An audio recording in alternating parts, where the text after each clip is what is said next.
Well, welcome everyone. Good afternoon, and another gorgeous sunny day as we bring you the next installment of our VTIC Insight series.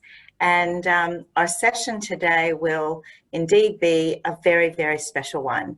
As we all hopefully turn our eyes to the day when we can get back into the office and start to resume some sort of semblance of normality around our work lives, I think many of us have really been, facing it almost with a bit of trepidation because we've been away for such a long time.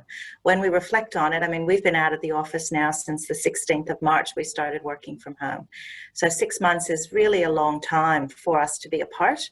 So today's session will, really dig deep into looking at what's going to be required, particularly of us as managers and leaders of people, in trying to bring a sense of team mentality and a sense of support and a sense of being together as one back into the work environment. Zoom's been marvelous and it's been wonderful, but I think we're all very much missing the inspiration of collaboration. Kate, could you just flick to the next screen, please? And I just want to go through, I know this isn't new to most of you if you've done our Insight series before, but just some housekeeping. Your microphone and your camera has been turned off.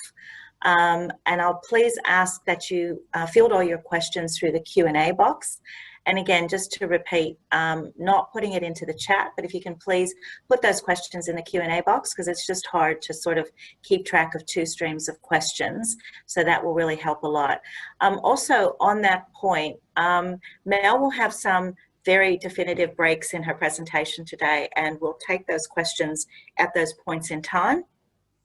So keep putting those questions through, and then I'll, kind of facilitate that program with Mel when she gives me the signal to take that sort of that time out, and we'll just address some of the questions that you've got. And lastly, in that final point, we are recording the session today, so you'll be able to refer back to it. But most importantly, Mel's got some great templates and resources that she's going to be sharing with us today. And she's generously allowed us to actually circulate all of that post the event. So we're going to send an email out to all of you with all the resources that she'll be sharing.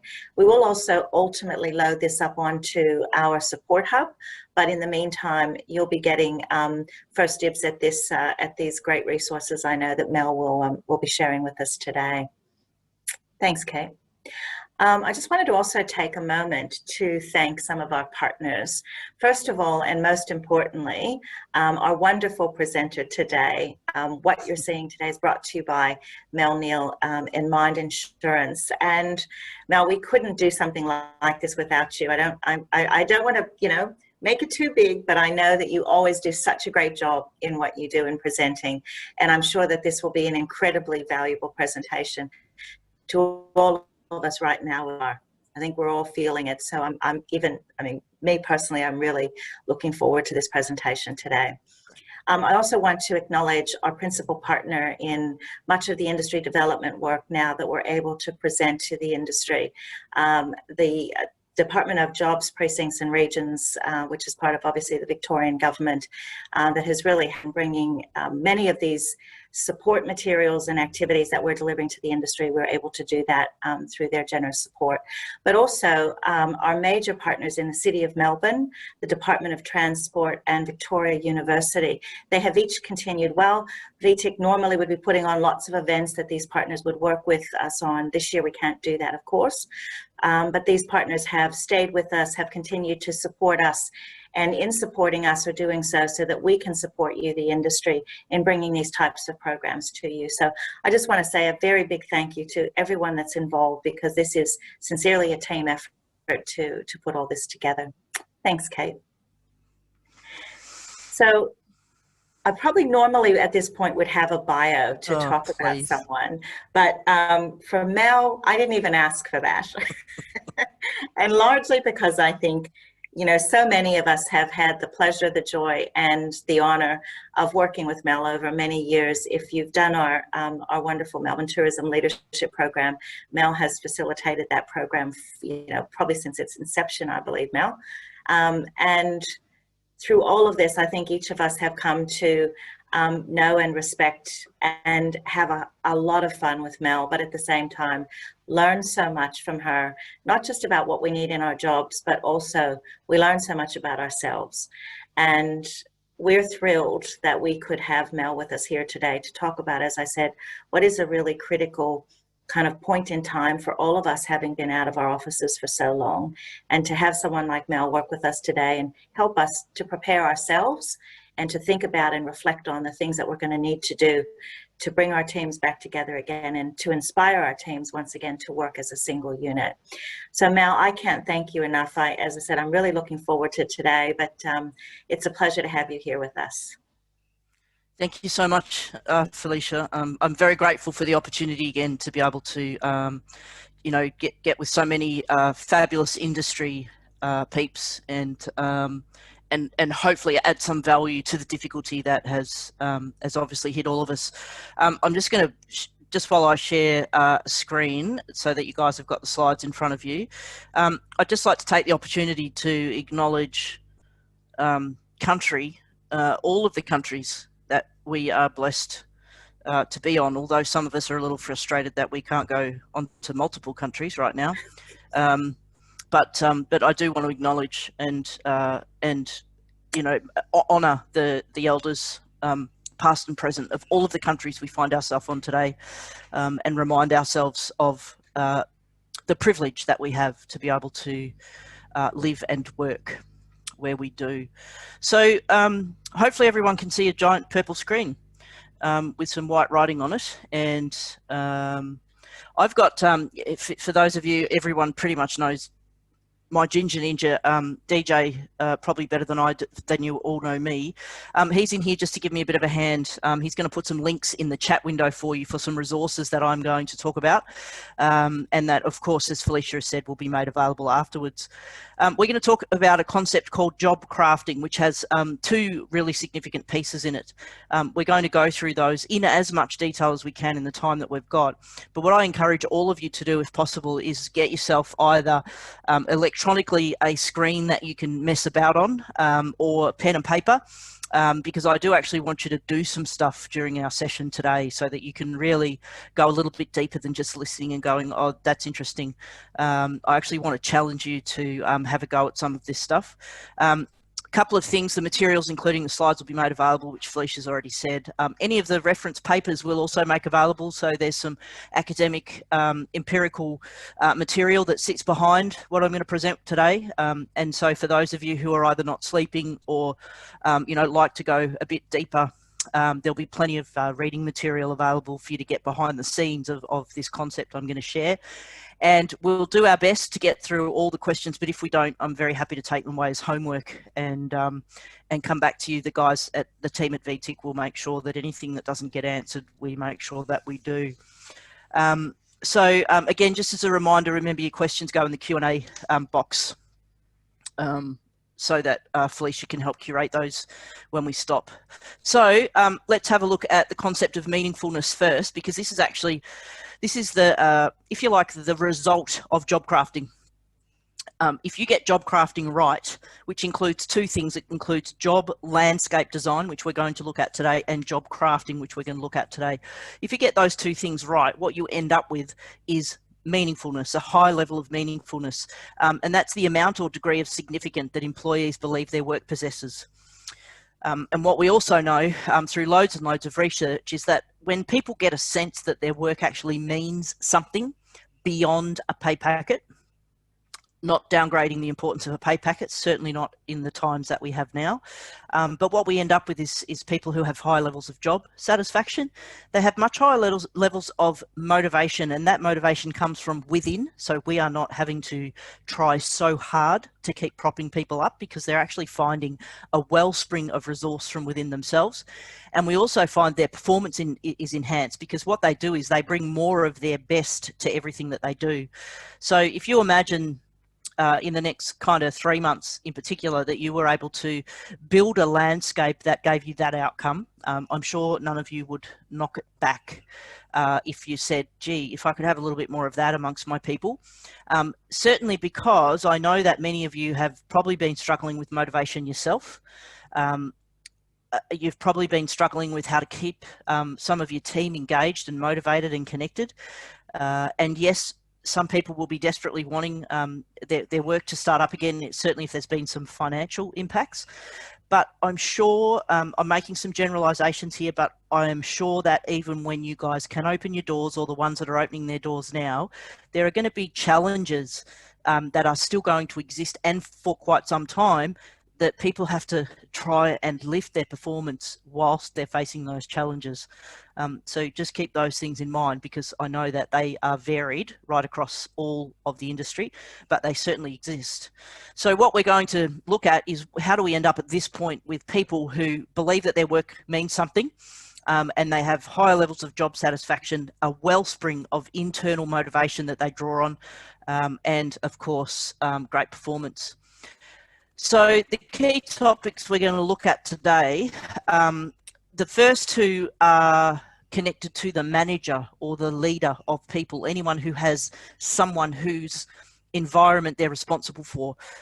So that's how that's a fairly broad description, I know. So we're talking about a manager, a team leader, someone who might fill in as a supervisor, anyone who, who is responsible for an environment in which someone is going to do their job.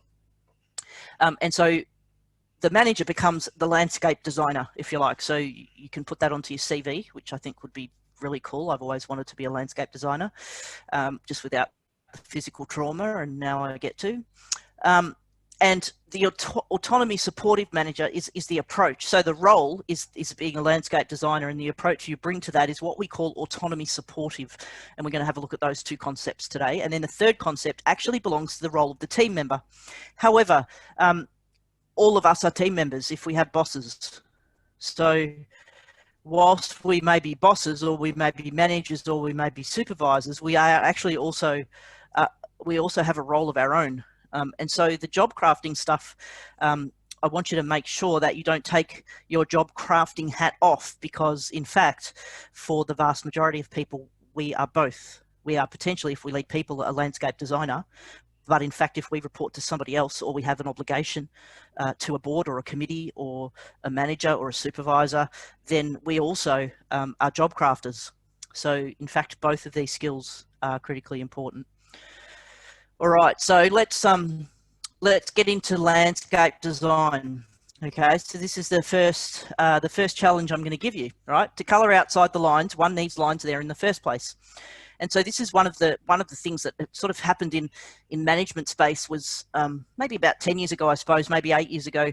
We went from managing to leading. It's a big push towards leadership. And of course, unfortunately, with it came an unbalanced view of autonomy, where we just go, nah, just get out of people's way, let them do. They're all, they're all fantastically capable, and just let them be free. Except we had a whole bunch of people who had learned to not be free and autonomous, and the wheels fell off in lots of places, in terms of relationships between bosses and their direct reports, the ability of teams to work cohesively, and so there was a massive sort of push the wrong way, and then we've kind of been making our way back. And if you that risk averse nature comes back in, so as soon as we get we pull the reins back in very, very tight. So the whole point of a landscape is the fact that there has to be some points on that landscape that delineate what can and can't be done. So there's got to be some lines there in order for someone to know when they're inside the lines, when they're outside the lines, and if they do have to go outside the lines, how they negotiate that, what's the way to do that, so that the needs of an organisation are still met, needs of individuals are still met. So just think about this. Imagine, you want people to be able to colour outside the lines, because unfortunately we don't always know whether the line is in the right space. But there's lots of cliched things like, we give people too much rope, not enough rope, those sorts of things. So just keep those in mind as to how often they pop up for you when you're thinking about, how much space or slack do you give different people that you have to work with or that you're responsible for? What do you tend to how tightly do you tend to hold on to the reins? Do you hold on to them way too tight, or in fact, you know, the reins, it feels like I could just pull on the rope that I've got and it would just come flying at me, because there's nobody creating any tension at the other end. So just keep that in mind. So landscape design, it's a different approach to designing jobs. So we go away from having job descriptions. We move away from having the good old JDF. It's not a task-based, this is what you're responsible to do. And job crafting is for rapid change, innovation, and adaptation. So if any of you feel that from today onwards, that there's not going to be any rapid change, innovation, or adaptation required, then yes, you're probably wasting the next 50 minutes. So you could probably quite comfortably hop off this now. But I would imagine for most of you, then this will be it. Okay, so you will look at that and go, yep, change is coming, because we don't even know where we're starting. I said to someone else the other day, you know, this whole point about the goalposts being moved. I actually don't think the goalposts are in the ground at all being moved. The person holding the goalposts is actually just walking around holding them up, because they don't actually know where to put them down yet. That's more of a kind of analogy of how it feels for me. So what we end up is with landscape design, we end up with a list of general end goals. So what you're actually really telling someone is this is what I need at the end of the day, right? I don't need you to do anything in particular. What I need you to produce is this outcome. So we're very much bypassing all of the process along the way, and we're just being very clear about saying this is where we need to land, okay, at a given particular time. And in landing there, the second dot point, which is critically important, a set of interdependencies. And interdependencies is something you'll get quite familiar with job crafting and landscape design.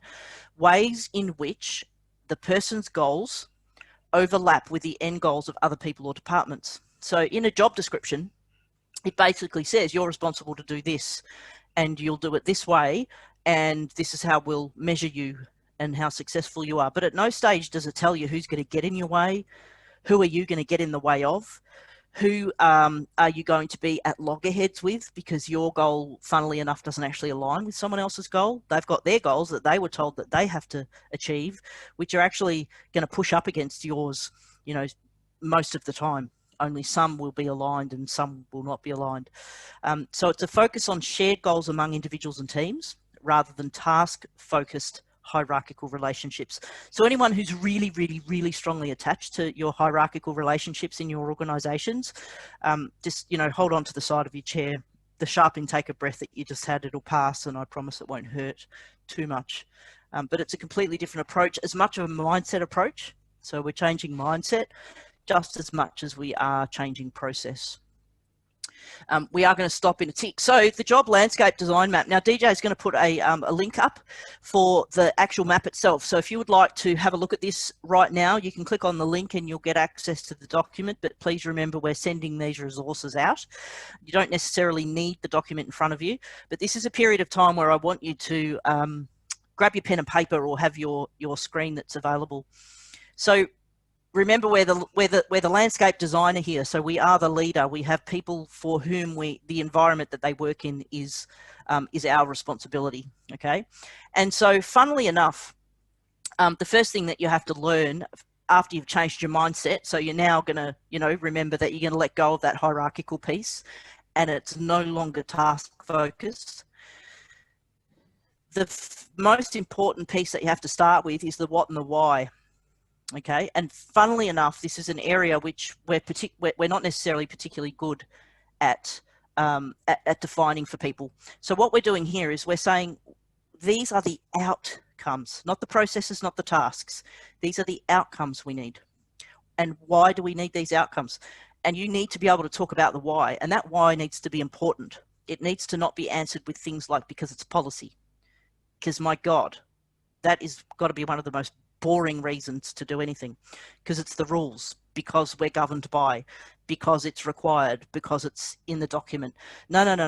Why are we landing at that outcome? Why is that outcome important to what we do fundamentally? Get out of bed every day, stick on our trousers or our tracky pants as it is at the moment. And, you know, why are we doing what we do? And so I want you to really think now. I want you to choose one thing that your one person is responsible for right now. So think of any team member you like, grab a team member in your mind and think about the role that they have or that they're about to have as you bring your teams back together. Okay. And I want you to write down one thing that they're required to deliver, an output, not a task they need to do, an outcome that they are required to deliver.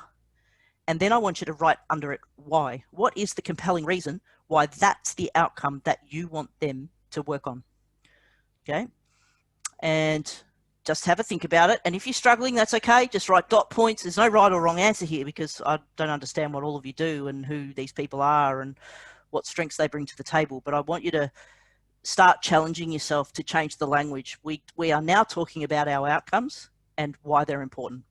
And if we can't find a narrative that describes how important something is, then we probably shouldn't be doing it.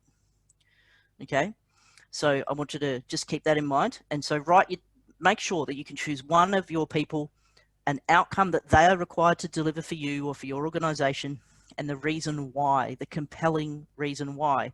And so when you design the landscape for this particular individual, and we do landscapes person by person, we don't do an org landscape, we do one per person. You start with what are going to be their required outcomes, the goals, objectives, whatever terminology you use, as long as they're not tasks, and why is it that they are putting their focus, why are they the priorities. So that's the what and the why piece. Okay. Now, the rest of what we call interdependencies, which is a term that you'll get familiar with if you decide to go down this path or even take part way of this path. And these are the things that say, okay, how now, as I go about doing my job, now that you've told me exactly what you want me to output and why I'm focusing on it, what are all of the things that I need to be mindful of as I go about what I do? And these are called interdependencies because they are two-way. They're not just things that impact me and my ability to deliver what you want, but they're also things that I do that impact someone else's ability to deliver what they've been asked to deliver. So it's two-way. That's why they're called interdependencies. And let's go to the top left, which is your not negotiables. Okay, so let's start here. This is the lines. Remember, you've got to have lines for people to step outside. And I want you to think about your not negotiables as your defining principles or your values. If you don't have any in your organization, then make a note to yourself in red pen somewhere. First task that you're going to do as you bring your people back together is agree as a group on a set of values or defining principles that underpin how it is that you go about doing your work. If you do have them, write them down on your map right now. So you've got this person, you've got what their outcome is, and you've decided that there's a why, or maybe you didn't have a why. So you've written yourself a note to say, shit, I better come up with a why. That's on your task list. And now your next one is some values or principles if you don't have any, or if you've got some, dust them off, bring them out, put them up prominently. Okay. Your defining principles and your values are very much about the why. So, there's a place to start in terms of creating your why narrative. And then, of course, there are compliance, there's policy, there's regulations, there's things that I need to know that constrain the choices that I can make, the decisions that I can make while I do my job. So it's very important for me to understand what those regulations are, what the policies are that overpin my work, and what the compliance requirements are that I need to keep in mind as a person that works for you. So these are what we call our not negotiable interdependencies. And they're still interdependencies because whilst they impact me, my ability to stay inside the lines or not will obviously have clear implications on what other people in the organisation are trying to achieve as well. So very important that you can define very clearly what the not negotiables are. So have a think about that.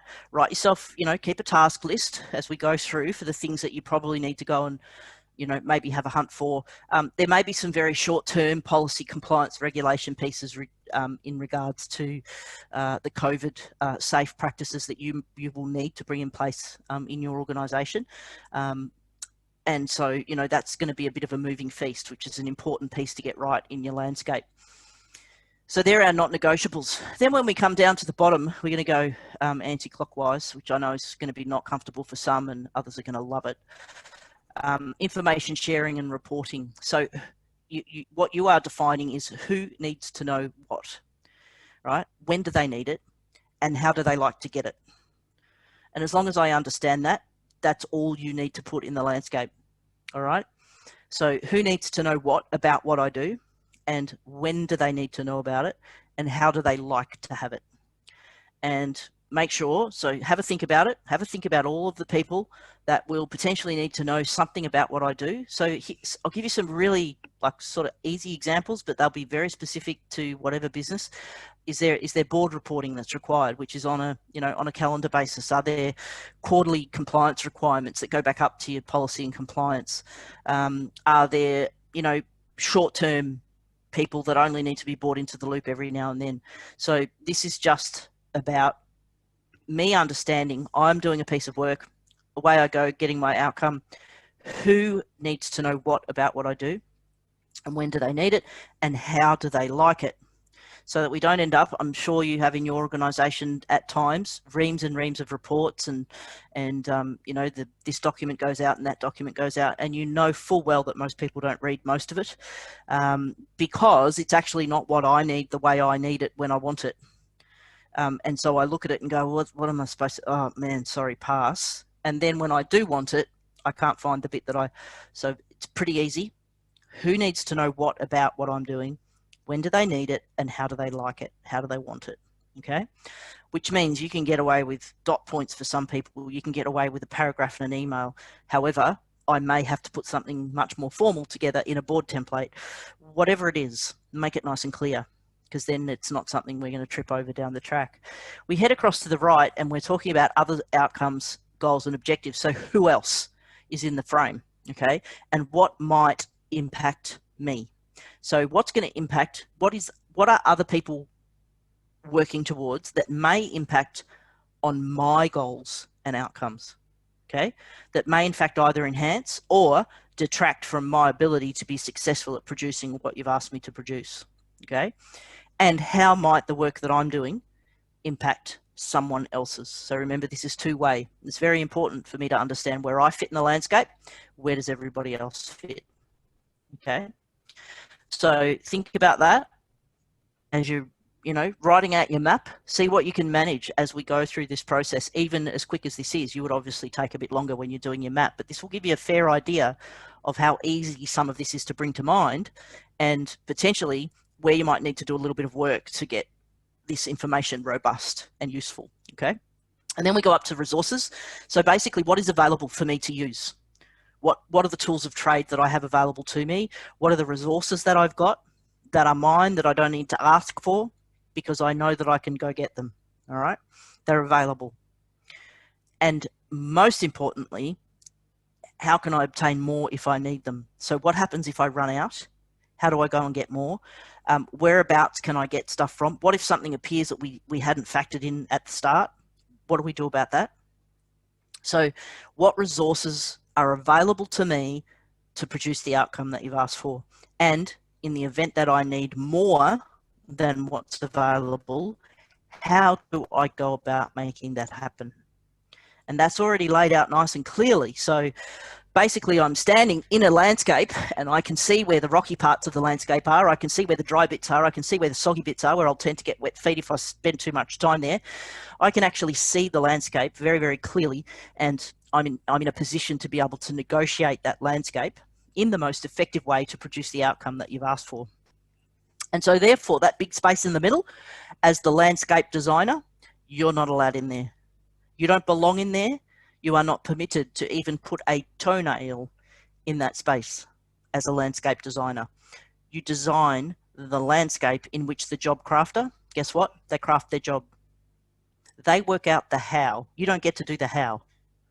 All right? You do the what and the why. You design the landscape with the required resources, understanding exactly what the non-negotiables are, the information and sharing of knowledge, and the interdependent relationship between my goals and everybody else's goals. Now it's up to me inside that landscape to work out the how. And the only time you're allowed to come in here is if I invite you or is if I ask you. Okay. So that is the map that you would build. Okay. Now, a couple of easy ways to do it. You can do it with Post-it notes. You can actually build a map. all sorts of things. If some of you have mind map software, you can do it through that. You can just draw pictures on a piece of paper, be as creative as you like. But it's a landscape, and it's a landscape in which you design, and now your job as the landscape designer is to just keep making tweaks to the design. Okay, remember, you're not allowed to step into the how. The most powerful relationship you can build is when the person in the how box comes to you and says, you know what, this is what I suggest we should do with the landscape. If you were to do this with the landscape, I could guarantee you you'll get your what and your why faster, more efficiently, cost effective, under budget, under time, bigger and better than what you asked for. So how cool would that be if in fact people put an order in saying, hey, can I have some more rocks here? Or do you know what, I'd actually put a slippery slide over here because I think you need a slippery slide in your landscape. And your job is just to deliver. It's just to make your tweaks in the landscape, put some more drainage in where it's too boggy, whatever it's required. That's what you're going to do in that landscape. So we're going to pause there, of course, as I pause there and see if there's any questions, of which there's none in the chat window. In the Q&A, that's okay, but maybe something will come to mind now. Remembering we haven't talked about job crafting yet, so please don't ask me how does the person craft their job, because we're not up to that bit yet. But in terms of being a landscape designer, what comes to mind? Are there any questions? Felicia, I'll hand to you if... well, you got nothing to curate in there, man. I'd just go and get yourself a cup of tea. Pardon? I didn't go and get a cup of tea. I'm sitting here being a very good student, doing all my homework right along with you. One of the things that sprung to mind as you were talking about that, Mel, and I don't know who else might have thought about this, but just how you implement some of this. Some of us, not all of us, but some of us work within some fairly structured work environments, that this is a slightly different approach to how you would take a look at job descriptions and indeed, performance management and things like that. What are some tips on how you sell this in to a bigger sort of human resource structure that some people might need to work within?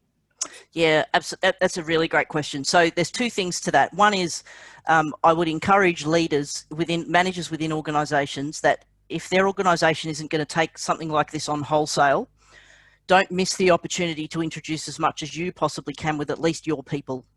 Mm-hmm. And you would craft very carefully into the landscape where it's possibly not great alignment and not a good match, so that the person understands that they are about to interact with either another team, another department, or an individual that doesn't play by the same rules. Mm. Okay, so that person can still build up as much autonomy as they can around how they go about what they do. And that comes into the interdependencies. So if I know that, we're doing something pretty funky and special in our team and department, but not necessarily is it going to be organisation wide, what does that then mean when I cross over the threshold out of my environment into somebody else's? What do I need to be mindful of? Yeah. So if you take an all or nothing approach, then you would very much find 1,000 reasons why. Do you know what? It's probably easier if we just stay how we are. But what comes with that is people who are potentially not engaged or don't understand the contribution they make, or don't have that inner motivation wellspring to drop to, so they become, we call them high maintenance. We've got to always prop them up. We've got to be continually telling them how fabulous they are. Well, how cool would it be if, I'm not saying you don't tell your people they're fabulous, but if you just spent more time celebrating successes, because people found that inner motivation and drive much more from within themselves than requiring somebody else to give them that push from behind. Yeah, good point. Yeah, so that's the first piece. Secondly, if you are in a position, in a really good position where people are interested and open, you would want to start doing it team by team, and you would want to work with your most likely team to be successful at it, rather than try and fix the most broken one and move it into that space. So start with people who are a leader who's going to find autonomy supportive approach less of a struggle, because some people are going to find it more of a struggle, and also people who are already, reasonably, self-structured, people who are pretty good at doing stuff, making decisions, taking initiative. Start there, because once you get a successful footprint, it's a lot easier then to roll that out across multiple teams. It's it's going to be tricky because it is a really different way of working. And I think the way you've explained that, because the other interesting thing is a lot of times our first propensity is to go to do the hardest one first. And Absolutely. it's, that's kind of human nature. Got to conquer the hardest first. Yep. But this idea of actually kind of growing through and actually learning as you go with the easy pieces first. Yep. But that doesn't tend to be our sort of normal way of working. There's quite a few questions coming in thick and fast now, Mel. We started a trend. Great. So let's see, there's a couple questions about the how and why, which I'll try to bring them together. Great. So the what and why, are they company or individual goals? How financial should the why be or not be? And then a third one in that space is, can you explain again that the what and why should not be a task? So there's kind of three pieces about the what and why in that one. Cool. So if I talk about best practice, but the most important thing here is that you need to make this fit for purpose to work in your context. Context is everything. So I can give you the broad framework, but you need to be able to put the pieces together that make it fit your scenario. So in terms of financials, where possible, try and put the financials in the not negotiables. So the financials don't become, meet budget doesn't become a KPI, all right? Right. The budget that's allowed either sits in not negotiables or sits in resources. Try and take it out of the why box if possible. I'm not saying it's not important, okay?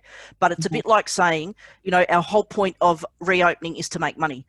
We shouldn't actually need to write that down. What we need to do is say our whole point is to provide people with memorable experiences that they'll never forget, that they'll remember for the rest of our lives, and we'll know that we contributed to that somehow. The amount of money you've got to deliver that outcome either is a not negotiable, saying you can't go past $2,000. For example, there might be some kind of delegation authority that would go in the not negotiable space, or actually, here are your resources. You have a budget of X number of dollars.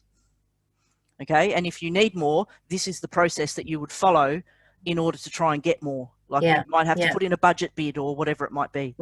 So where possible, take the finances out and put them in either not negotiables or resources, whichever. So for example, someone who is much more senior, much more experienced, you might put the budget in resources because actually you're pretty comfortable with the fact that they're going to manage those resources probably pretty well.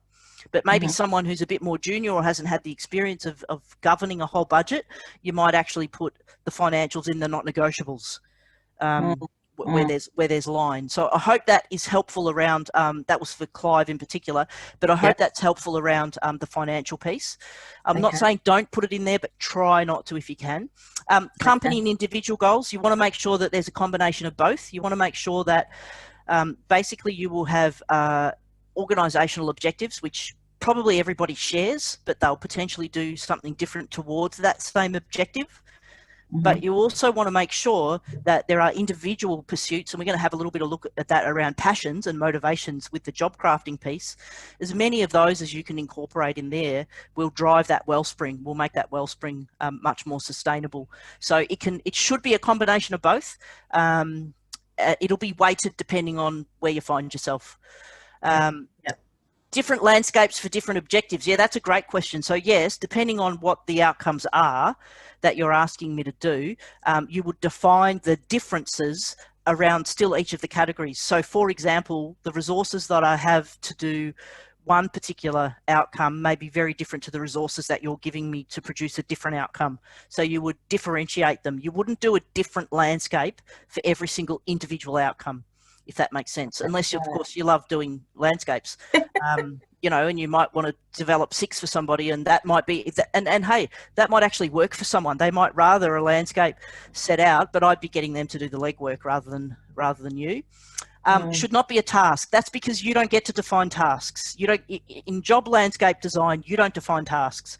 The whole point of this is for someone to be able to go, okay, I fully understand what you want me to deliver. And I also understand now exactly the environment in which I need to deliver it. Guess what? I now choose how I go about it. Now, here's the thing. Any of you who are just going, I'm just not confident that they do it the way I wanted. Yeah, that is exactly the bomb that I want you to put under yourself right now.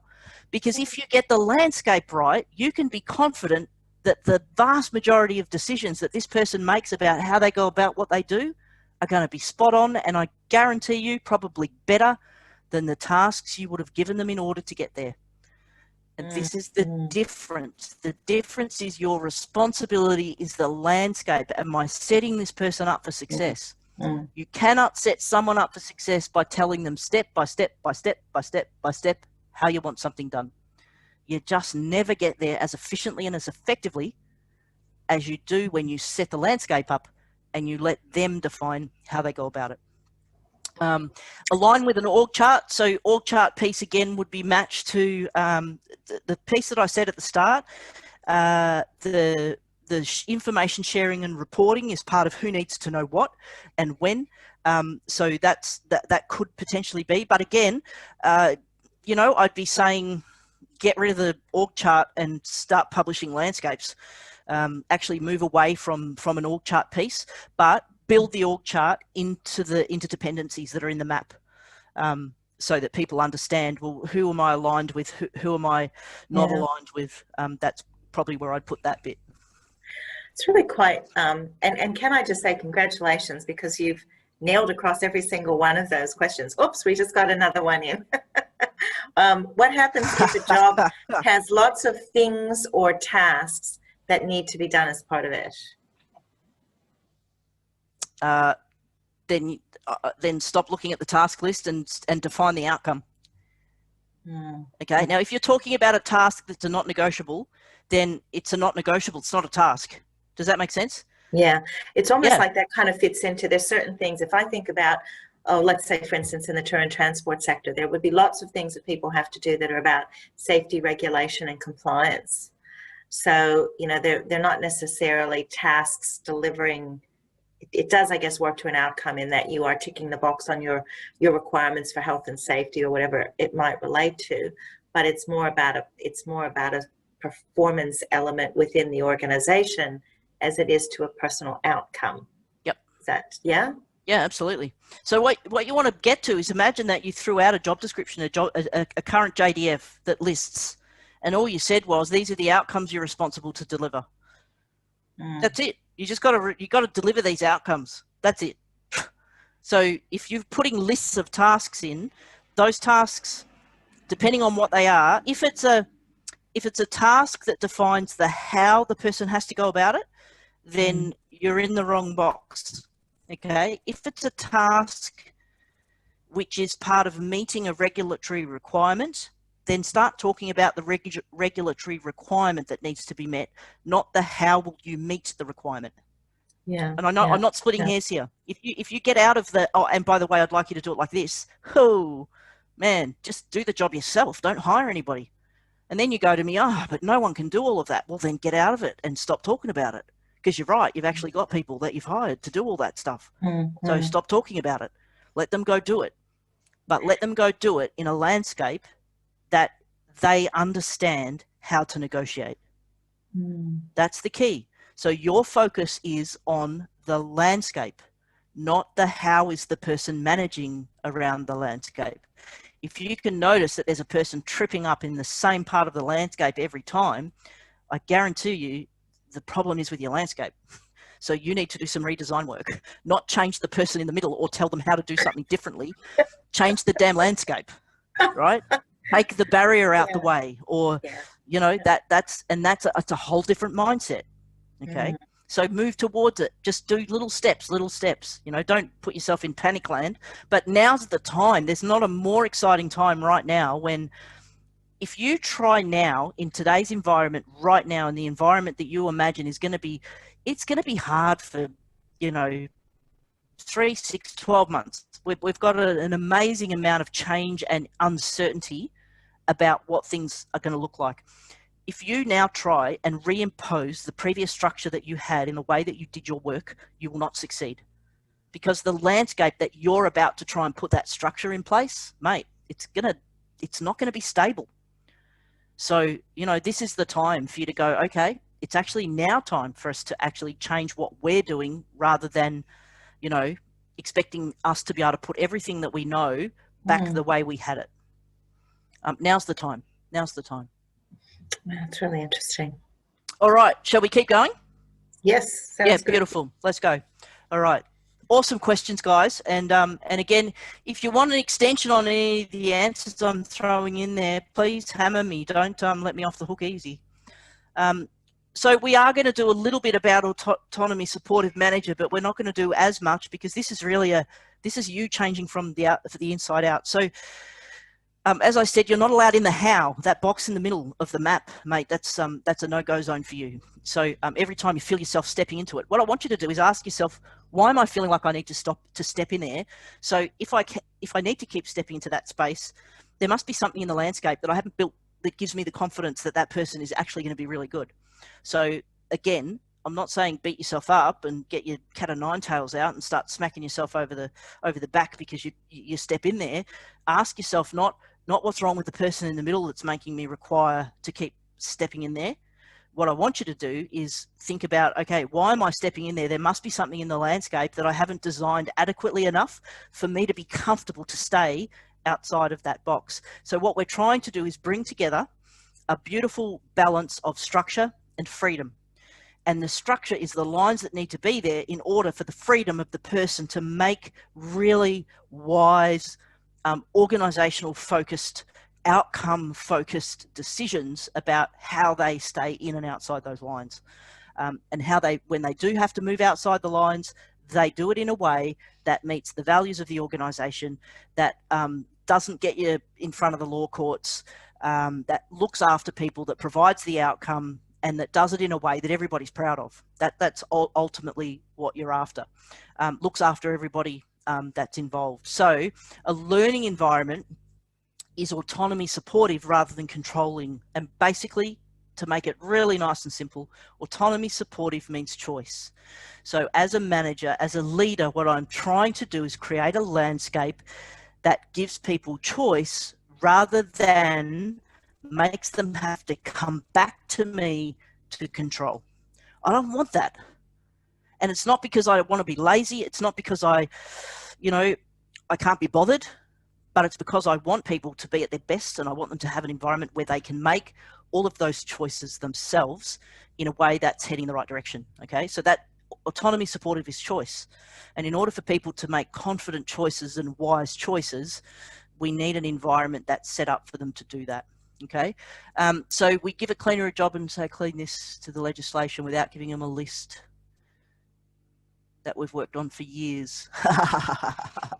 That all depends, Jill, whether you think that the way you clean is the best way that possibly can. Someone might have a way of cleaning that's way better than yours. You just never know. Okay, so autonomy supportive. So what I want you to think of as a leader is what I'm doing in the landscape enhancing the quality of the choices that are available for each of my people to make? Enhancing the quality of the choices. Okay, people make quality choices every single time if a quality choice is available. When a quality choice isn't available or isn't attractive, I'm not saying everyone makes good choices all the time, right? Okay, what I'm saying is we as human beings are designed to make quality choices. The only time we don't make quality choices is if the quality choice has hair on it.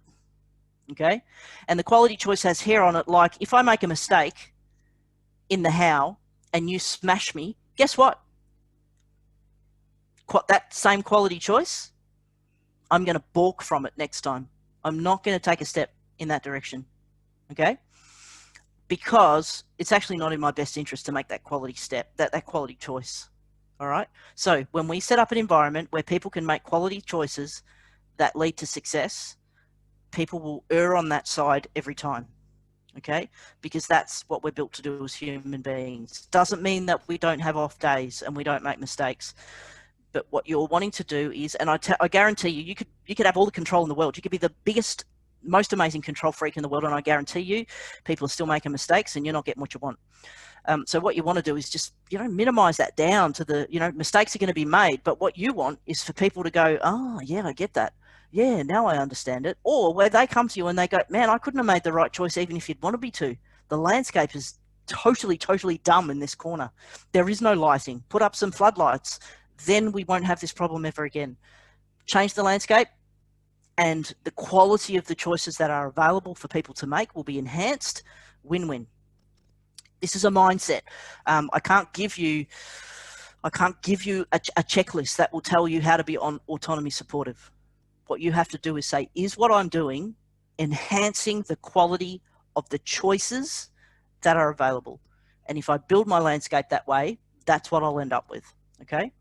But remember, your landscape design it's not a one-off thing, right? Think of any landscape, man. Looks great the day you design it. 12 months later, you're looking at it going, oh shit, doesn't look like the day that we opened the house and we had the landscaping done. Weeds have popped up. Yeah, well, did you tend to the landscape?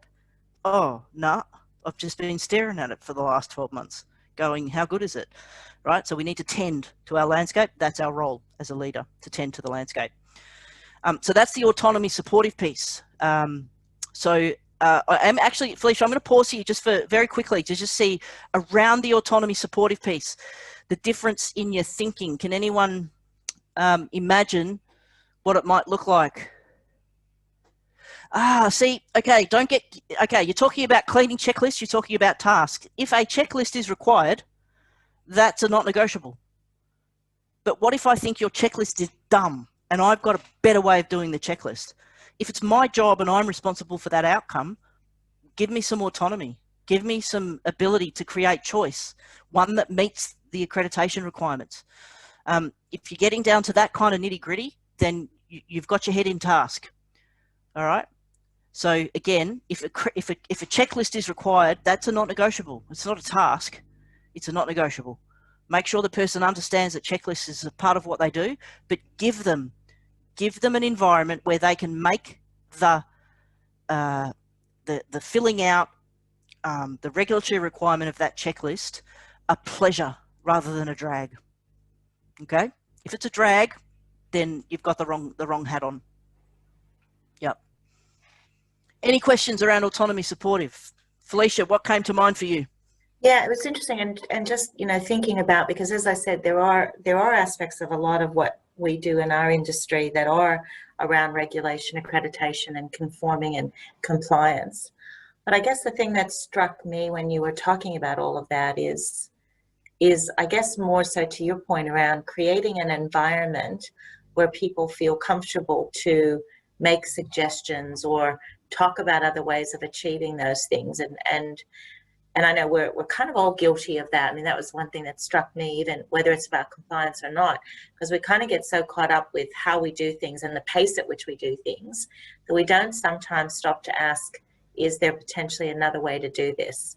And not necessarily that one is better than the other. It's not about who's got the best way, but rather that is there another perspective that could bring a better outcome to this? And yeah, that was just some kind of some of the things that were going through my mind. I can see that one of our people asks me all the time, can this child have extras? I realize now the landscape is not clear enough for him. Oh, there you go. Thank you for that one. Yeah.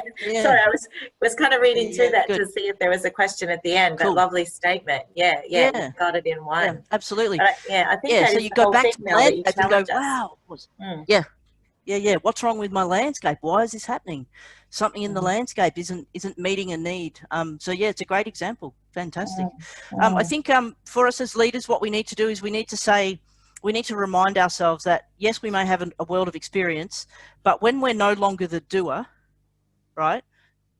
We're there to mentor if someone wants our opinion, but if we're not the doer anymore, just because we did it a certain way doesn't actually mean it's the best way. It was the best way for us when we were the doer.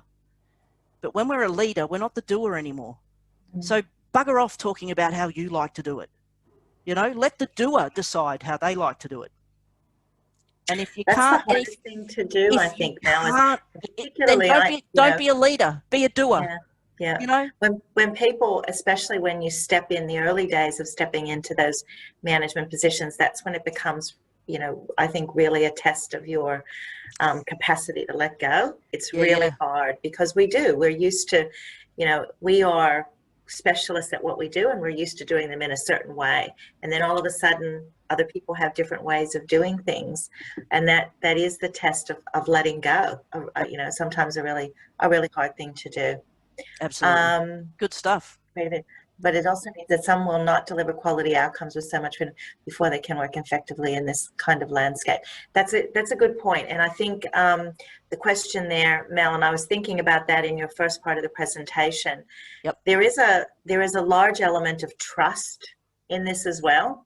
Correct. That, you know, you're trusting the person that you're giving that freedom to make good decisions, and that the person who you're asking to make those decisions actually has to feel also back a sense of trust that you'll give them the guidelines to make a good decision. So it probably is a little bit tricky. And I guess to a little bit of the point from this comment here, how do you deal, because there will be people, let's be realistic, there will be people who won't make those good decisions, or that aren't comfortable to not be kind of told how to do some of those things. How do you manage in an environment like that? A little to this point of the anonymous person here. Absolutely. So the point here, I'll go back to my landscape analogy, right? Let's imagine that there's a finite amount of water resource available, and there's a particular way of using the water hoses that enable you to get the right amount of water on the landscape, but also within the amount of water resource that's required to get you through a whole season, okay? And it takes quite a while to actually develop that skill. Okay, so you've got 3 people in your team, 2 are absolute experts, and guess what? They don't have any regulators on their hose, on their taps. Why? Because they've mastered this skill of being able to use the hoses in particular ways. A newbie arrives who's never used the hoses before, who still has the same finite amount of resource. So you give them the hose, you find out where their skill level is, and whilst they develop the skill, you stick a regulator on that limits the amount of water they can use. But as they develop the skill, you take the regulator off the tap, right? So the landscape continually develops based on what the person brings to the table. So the not negotiable box will completely change depending on the skill level of that person, because some people will need more not negotiables, some people will need less. Some people will start with more, and 6 months, 12 months into their role, they're ready to have a lot of those not negotiables taken out. Some people will be given limited resources to start with until they understand how to manage a bigger pool of resources. What we don't do is, as organizations, they have policies that are strict, that are put in, that are one size fits all. Yeah. Okay, so if it's a perfect match for some of your people, awesome. Those people are going to flourish. But for the people who could do heaps more, you're not going to get anywhere near as much out of them, because they're going to be completely constrained by the process. And for the people for whom it's not enough, those people are going to fail and keep tripping up. Why? Because they actually need something different. So landscape design is saying, do you need the regulator on your hoses, or in fact, have you got that skill sorted? But, you know, it's also too, just thinking about that, Mel, it's important that you, as the landscape designer, you actually have to be really, really well aware of your skills to be able to detect who needs the regulator and who doesn't. Damn right. And that's what we're not taught to do. What we're taught to do is keep control of the task. Yeah. Interesting. And our anonymous attendee said, got it. Good on you. Good. Excellent. Answer. All right. So just give me a time schedule, Felicia. Where are we getting to? So we've got about 15 more minutes. Beautiful. So we're doing our third piece now, which is job crafting. Autonomy, the supportive focus, when you're talking about am I providing choice, okay, the 3 areas that when I think about, this is from the perspective of the team member, not you. This is not you asking these questions. This is them asking the questions. Okay. So if one of your people says, if they could tell you what drives you to put in more effort and be more persistent, that's something you need to do. So if you build into your landscape the ability of that person to be able to get in touch with how they would answer that, you're home and hosed. Okay. I apologize for the phone ringing in the background. I'll stop in a minute. Whatever their strengths are, if you put in the landscape the ability of them to be able to do more of the good stuff, that doesn't mean they still don't have to do the other stuff. But every chance they get to do more of the good stuff, you're home and hosed. So are you building a landscape that allows them to get in touch with the stuff that lights them up? Okay. Or is the stuff that lights them up, unfortunately, out of bounds? If that's the case, you can have someone who's going to be quite happy just sticking their feet in the mud and going, oh, it's too hard, I can't move from here, it's muddy, right? And passions, what sparks deep interest for your people and a source of enrichment? These are not questions for you to answer, but if you provide your autonomy focus, their choices, quality choices that allow a person to tap into those three things the way they would answer inside the landscape you build, mate, I promise you, home and host. All right, so let's go to job crafting. All right, we're going to go through this bit at the speed of light, remembering that we are job crafters if we've got our own job, of course, okay? But today's workshop was really mostly focused towards the landscape design piece. So what does job crafting entail? It puts the team member in the driver's seat of cultivating meaning and purpose from their work, okay?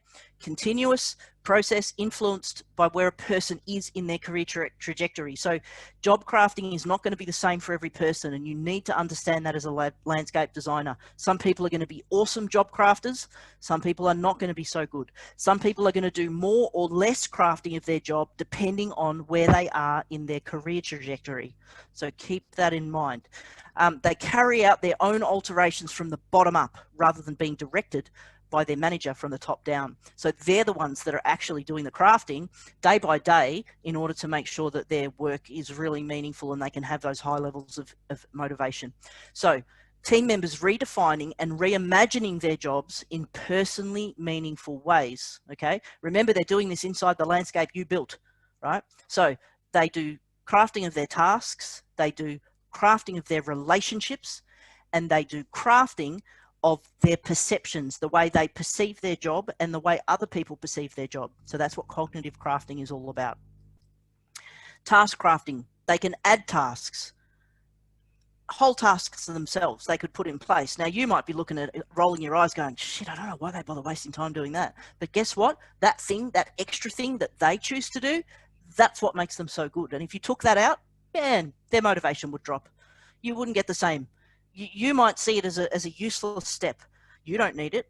But if it's actually the bit that lights them up, man, get out of their way, okay? Emphasizing tasks. So being able to put more time, energy, and attention to some of the existing tasks they have, but elevate them in terms of their own priority, okay? Remembering, if you're getting the outcome you asked for, do you care? You shouldn't. You should celebrate the fact that you get the outcome that you asked for, okay? And they could redesign a task. They could actually re-engineer the task completely and do it a different way. This is important when people take over a role that exists, you know, that yes, the person might have done it a certain way, but there may be some things they'd like to redesign. So there's three ways that we craft tasks. Then we have relationship crafting. Do we forge relationships with others who enable you to feel a sense of pride, dignity, or worth? So do I get to, you know, who else? I don't have a task relationship with that person. I don't have a project in common with them, but man, I love to sit with them and listen to what they do or how they do things or bounce stuff off them. They're not in any way or shape or form relevant to the daily work that I do, but do you know how much value I get out of just being able to go and spend some time in their space? So building relationships that aren't necessarily focused around project or task. Reframing relationships, okay? So if you're the person who comes and kicks my butt every single time I get something wrong on a checklist, okay, how can I change the nature of the relationship and have a totally different purpose, okay? So that you're not the person who comes and smacks me over the knuckles with the ruler because I get something wrong. If that's how our relationship has been built over time, if I don't have a chance to reframe it, we're going to continue to go as we try and get our job done. And adapting relationships, crafting existing relationships. What could I offer to somebody else? And again, it might not be in my remit. Give me some kind of, you know, extra ability to be able to spend some time with, you know, someone who I think I could really help get through, you know, that other people are struggling with. Well, I don't have a problem with that person. Let me spend some time with them. So people can actually do some crafting with the relationships that exist in their landscape, or maybe just outside their landscape. And then the last part is perception crafting. So different ways, right? So depending on what's relevant, how do I broaden my perception of the impact or purpose of my job? Okay. Am I a cleaner in a hospital, or do I support neurosurgery every day, successful neurosurgery? Well, if I don't clean that damn operating theatre, it won't open. So am I a cleaner, or actually am I the most important person? You know, my colleague is the brain surgeon. That's who I tag team with every day. You know, we high five each other at the door. In my mind, we do, because I just smile at that guy who's getting paid, you know, $5 trillion more than me, going, man, you wouldn't even be able to walk in there if I didn't even do my job. So how do we expand the perception of what we do? Or how do we narrow the mental scope of the purpose of our job to very, very specific piece? Because you know what? Most of what I do is actually boring as batshit, but this is actually what it's all about. So if I can just narrow my focus and keep focusing on that one thing that I do, bingo, I've got that wellspring of motivation. And linking perceptions, drawing mental connections between tasks and relationships, interests, outcomes, aspects of your identity. Did I actually imagine that I was a trainer? Well, I'm not a trainer. The trainers have got their job and they're in that office. Yeah, but hang on a minute. How many times do I answer a question that people ask me every single day? So how can I link different aspects of what I do with different parts of the identity of what I create out of my job? So people can also craft the perceptions around what they do with their work, or how other people view them and view their work. Okay, so there we get to the job crafting. So we're doing 3 types of crafting. We're task crafting, we're relational crafting, and we're cognitively crafting inside that landscape. Final questions around job crafting before I kind of bring it all together. Just pulling that up now, Mel. Yeah. So see, I can see that the task redesigning could be tricky in a school camp setting, unless I have a lot of not negotiables. Okay, yeah, that's probably quite true, because they do have, this comes to that point around compliance and regulation versus some of the freedoms. Yep. Okay, so let's go back to, the only thing I'll say there is, and of course, remember, I don't understand fully the environment that you work in, okay? But the more regulated the environment, the easier it is to go, oh, we wouldn't be able to do that. It'd be too hard. What I want you to imagine is, if you change the what and the why, so let's imagine that the what you're going to deliver is for children to have a moment of inspiration and awe. That's the outcome. I want every child who is in your group to have experienced the emotion of awe, right? That's the outcome. Why? Because awe is one of the most powerful positive emotions we can give to someone. The benefits of awe last for ages, right? That's actually how you get your camp person. That's the outcome, okay? Now, there's lots of regulations about awe, right? So we can't show them nude photos or whatever else it might be that we go, oh my God, I've got kids, I've got to be careful, blah, blah, blah. But if you did that and you said to someone, come back to me with the best 3 things that you can think that would give these kids an opportunity to experience awe in an activity, come back to me and tell me what those are. That's what I'm talking about, job crafting. And what you're doing as the landscape designer is saying, mate, here's the landscape. You understand it, but this is actually what I want us to do. Not just have a safe camp. Of course, we're going to have a safe camp. Safety is in our DNA. But what I actually want is for those kids to experience awe. And see what they come back with, because you're giving them choice. If that was something that they were passionate about, that's just as an example. Get back to the what and the why. Change the what and the why, and all of a sudden, you're not talking about do it like this, do it like that. Oh, but remember, we have to follow this rule. Yeah, we do have to follow this rule, but there are 40,000 ways to follow the rule. Stop focusing on the rule. If everyone understands what the rule is now, give them freedom to come up with the 40,000 different ways that we can still follow the rule. Mm-hmm. Okay. Really interesting question here from Anna, Mel. Yeah.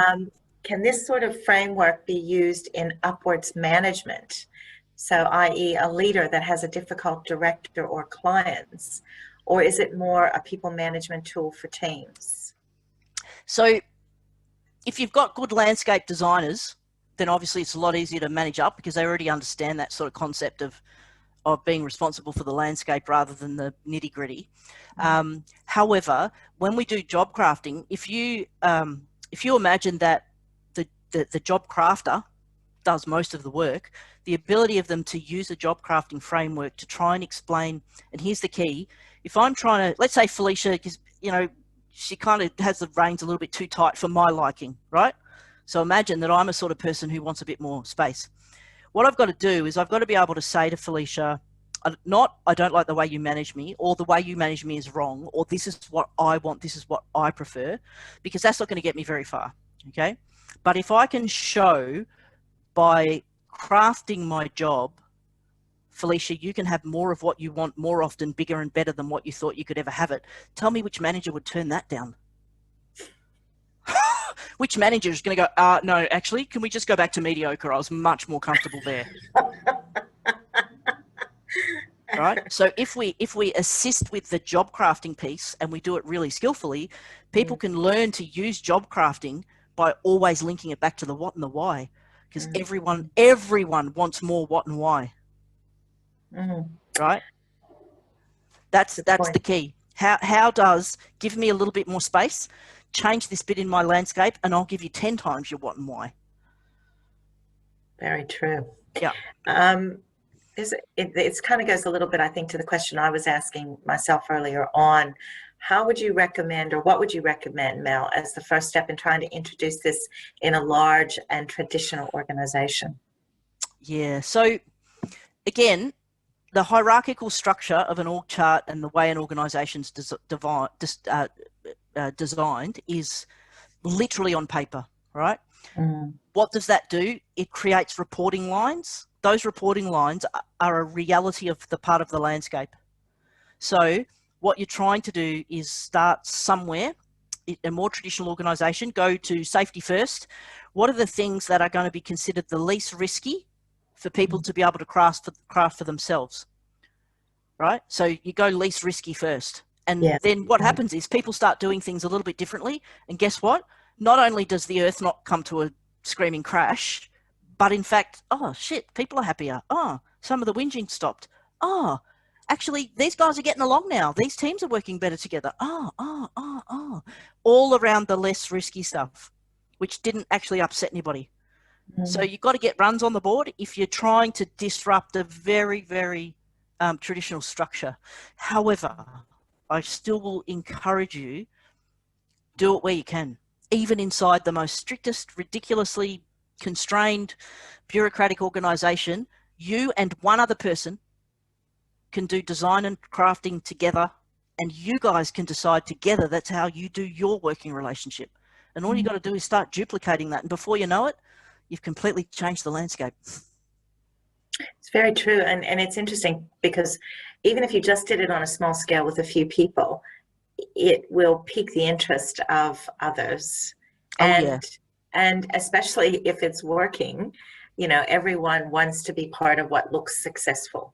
So, you know, bringing people on side with this stuff is always a lot easier if you've got a couple of little runs on the board and you can show people how it has actually worked and that the outcome has actually generated a better better outcomes for the organization, improved ways of doing things, and, you know, God forbid, people are actually happy about what they're doing. Absolutely. Yeah. Yeah. And I guess the other thing too is to come back to, you know, if we go not wanting to make people feel seasick at all, but if I go right back to the start, job satisfaction, internal wellspring of motivation, and increased performance. You know, who wouldn't want every single one of their people, including themselves, to just have a little bit more of each of those, a little bit more often, you know, and that multiplied by the number of people that each person is interacting with every day, that becomes pretty powerful. Yeah, most definitely. The world is not a box of it's not a box of fluffy ducks. It's not unicorns and rainbows. You know, most people on this call will know that I don't subscribe to unicorns and rainbows. Fun to have around every now and then, but not sustainable as a way of life. All right. But if I've got happy people most of the time, if they've got satisfaction in what they do because they understand what they do makes a difference, they've got the ability to draw motivation. Yes, do they need me from time to time? Absolutely. But they draw motivation from themselves because it taps in what they do, taps into the best of them. I will get adequate performance as a standard. Adequate. Imagine if you got adequate every day. That became the new norm. Adequate. Oh, who would pay for that? Was the new norm, and then you got more than that from time to time. Man, I'd take that every day of the week. Yeah, and I do take it with a fabulous team who do most of the job crafting with probably, unfortunately, a slightly loose autonomy supportive leader. I hope that the landscape does well, but it's not perfect and it needs to be tweaked from time to time. But I rely on them telling me how to tweak it, which is very cool. Very, very cool. It's wonderful, Mel. Thank you so much. Thank you. Good. Now, the last thing, just for those who are interested in EOI, send back to me. I'm running a masterclass online, of course, in November and in January. So you can either just do one component of it, or potentially you could bring, like you could have a whole bunch of people learn how to craft their job because they're not landscape designers, or do both. And it's, you know, literally having the time to go through a set of roles or a role in particular and go through the whole crafting activity from start to finish. So if you think you might be interested in participating in that, unfortunately it isn't free, but send through an EOI and we'll get some information out to you for both of those. So in each month there'll be both webinars run, if that makes sense. There'll be a masterclass for designing, masterclass for crafting, and you can do both, or you can just do one or the other. All right. Fantastic, Mel. Cool. Thank you. There's all our socials and bits and pieces and nonsense. Reach out to Deej if you've got any DJ if you've got any questions. Ginger Ninja will take care of you. And thank you so much. And if there are any other questions that you think of, please funnel them through via the VTIC team, and I'll take them for homework and come back to you with whatever I can. Thank you so much. That was wonderful, Mel, as always. And, you know, it's just incredible. Always learning something from you, Mel. Always learning something.